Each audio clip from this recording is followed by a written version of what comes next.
Kevin Morel, donc ingénieur agronome qui finit une thèse à l'INRA en recherche. Et donc, mon projet de thèse a étudié la viabilité des micro-fermes. Donc, on parle beaucoup des micro-fermes en maraîchage biologique, qui sont donc des fermes très diversifiées en circuit court sur très petite surface et qui s'inspirent de pratiques et de philosophies alternatives comme la permaculture, le maraîchage intensif, l'agriculture naturelle. Donc ça a été très à la mode à partir de l'étude du bec et ouin dont on a beaucoup parlé. Mais le problème c'est que souvent l'étude du bec et ouin paraissait un peu compliquée après à utiliser par les structures d'accompagnement concrètes sur le terrain des agriculteurs, car c'était vraiment un cas très spécifique et singulier. Et donc il y a toujours cette question, à quel point c'est reproductible, à quel point on peut se servir de ces données-là pour faire de l'accompagnement. Du coup, comme il y avait quand même une grosse demande sur les micro-fermes, comme en témoignent les gens dans les groupes locaux de la FNAB, du réseau FNAB, et puis même les enseignants agricoles en BPREA, on s'est dit qu'il fallait avoir plus de recul et de données sur ces micro-fermes.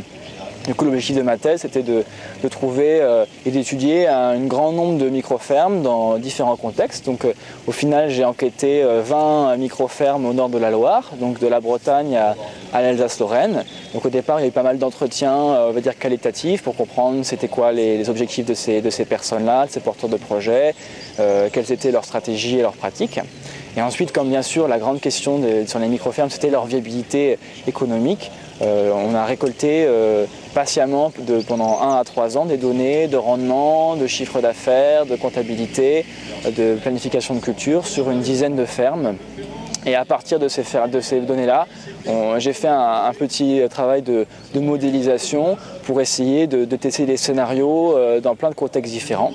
Et voilà, donc grâce à ça, en fait, ça nous a permis de montrer qu'il n'y avait pas un modèle unique de micro-ferme, qu'il y avait plein de stratégies possibles et que en fonction des stratégies, en fonction du niveau de motorisation choisi, on arrivait sur des surfaces potentiellement viables qui pouvaient être variables. Si on est vraiment sur du très manuel, les résultats montrent qu'on peut potentiellement atteindre une certaine viabilité économique entre 1000 à 4000 m².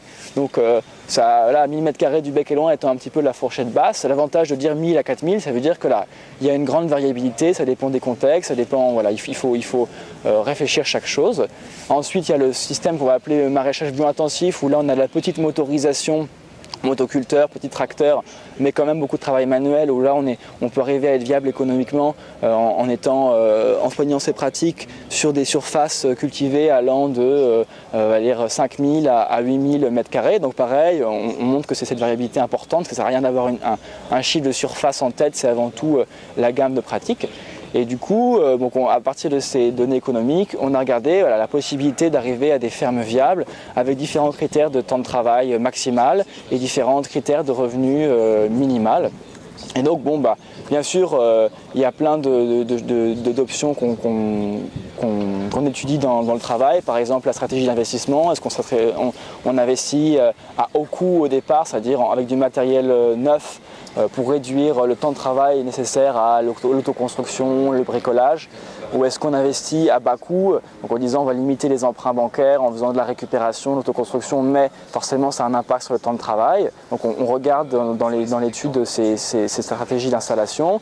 On regarde aussi les stratégies de commercialisation. Est-ce qu'on se focalise en circuit court sur une vente sur toute l'année avec toute une gamme de légumes qui inclut aussi tous les légumes de conservation hivernaux, pommes de terre, carottes, betteraves et compagnie, ou est-ce qu'on se focalise sur plus des légumes primeurs ou à haute valeur ajoutée, avec un impact ça aussi sur la viabilité.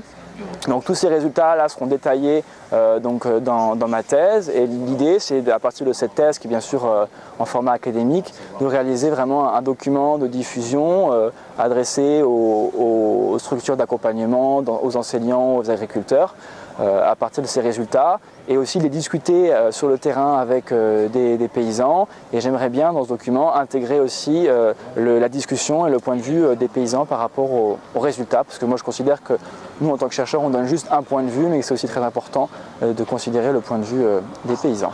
Donc voilà. Donc au départ, en fait, avant de parler de viabilité économique, on a essayé de réfléchir à la viabilité globale. Donc en fait, ce qui n'est pas facile en fait finalement à aborder. Et après avoir fait les entretiens, on s'est rendu compte que ce qu'on appelait la viabilité en fait, c'était la capacité de la ferme à être pérenne dans le temps pour répondre aux besoins matériels et aux valeurs du paysan.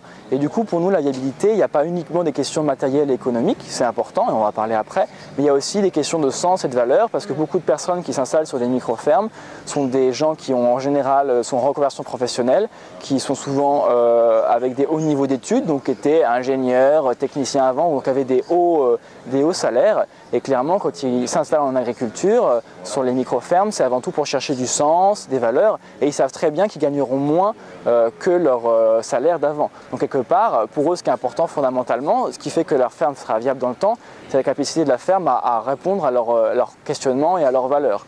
Donc on est obligé fondamentalement de prendre en compte ces valeurs et est-ce que la ferme correspond à ces valeurs-là, même si bien sûr le temps de travail et le revenu sont aussi importants.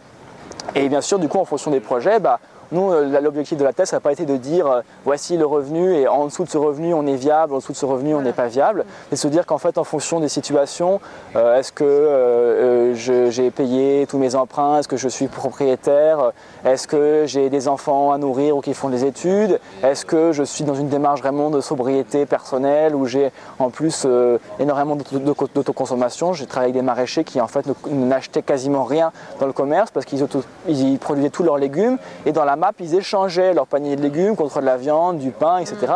Et du coup, ça ne rentrait pas dans leurs revenus, mais quelque part, ça limitait énormément les coûts de leur vie. Et donc, eux, ils avaient des objectifs au final de revenus assez faibles, alors que pour d'autres maraîchers qui auraient des enfants et des emprunts remboursés, ces revenus seraient supérieurs. Donc du coup, l'idée, c'est vraiment de dire il faut à chaque fois réfléchir à quel est l'objectif de revenu du producteur, quel est son objectif de temps de travail, et regarder à chaque fois du coup, quelles sont les stratégies adaptées.